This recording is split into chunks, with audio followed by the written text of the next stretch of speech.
People of the Philippines must know. The world's 2 richest men in 1949. Source: Independent Confirmation of the Philippines Gold, Phoenix Journal Review, Volume 47, Number 2. August 9, 2006. Ferdinand E Marcos, The Richest Man in History Part 1. Here's how it all began. This was the Marcos wealth that some politicians and churchmen kept on saying was the ill-gotten Marcos wealth from 1866 to 1898. Prince Julian MacLeod Tolano, R.K., who became titleholder of October 1-4 in 1864, had also been frequenting the Vatican. The document was entitled Original Certificate of Title 01-4 Protocol.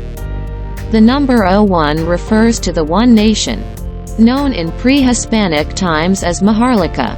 The number 4 refers to the original 4 regions of this nation: 1. Luzon, 2. Visayas, 3. Mindanao, and 4. Palawan. Tagian, now Calayan Islands and North Borneo. In 1963, when the Federation of Malaysia was created, the name was changed to Sabah. RK. This included the Spratly Islands just north of Palawan, the ownership of which is now contested by 6 other countries. The British recognized the fact that North Borneo, Sabah, was part of the Maharlika archipelago. In 1934, under Pope Pius XII, the Vatican negotiated with a member of the Filipino royal family, the Christian Tolano clan in the Maharlika.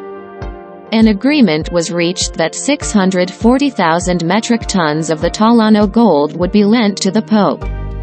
This was part of that gold accumulated by the Southeast Asian Srivijayan Majapahit Empire during its glorious reign of 900 years. In 1939, 2 members of the Tolano family and a Roman Catholic priest, Father Jose Antonio Diaz, brought the gold from Kota Kinabalu, Sabah, to the Vatican. After doing this, Father Diaz, R.K. Hayes, Santa Romana, went back to the Maharlika and resided in Cabanatuan City. After World War II, he facilitated the safe return of the 640,000 metric tons of gold from the Vatican to the Maharlika. Manuel Acuña Roxas, a relative of the Acuña Tagian Tolano clan, then a congressman, and Bishop Enrique Sobrapena Sr., in the presence of attorney Lorenzo Tanada, received the gold in Manila.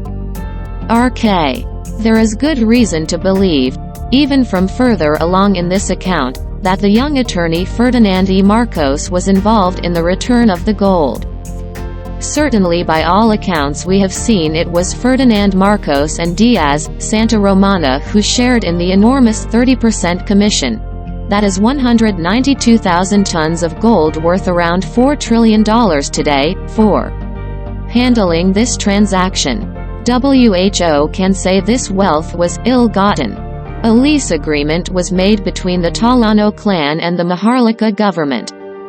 A total of 617,500 metric tons of gold was deposited in the newly installed Central Bank of the Maharlika to comply with its requirement for gold reserve. Under the terms of the contract, the Central Bank became the holder of that gold. That lease agreement will expire in the year 2005. RK. The Tolano Foundation has given notice of the termination of this 50-year lease following the additional 5-year discretionary period on December 31, 2005, but remains unable to obtain an inventory of this asset even though the central bank, now Bangko Sentral Pilipinas, is no longer entitled to hold the gold. Having gained the trust and confidence of Fr. Diaz, the Tolano clan made him the main negotiator and trustee of their gold. Father Diaz, in turn, hired the services of Ati.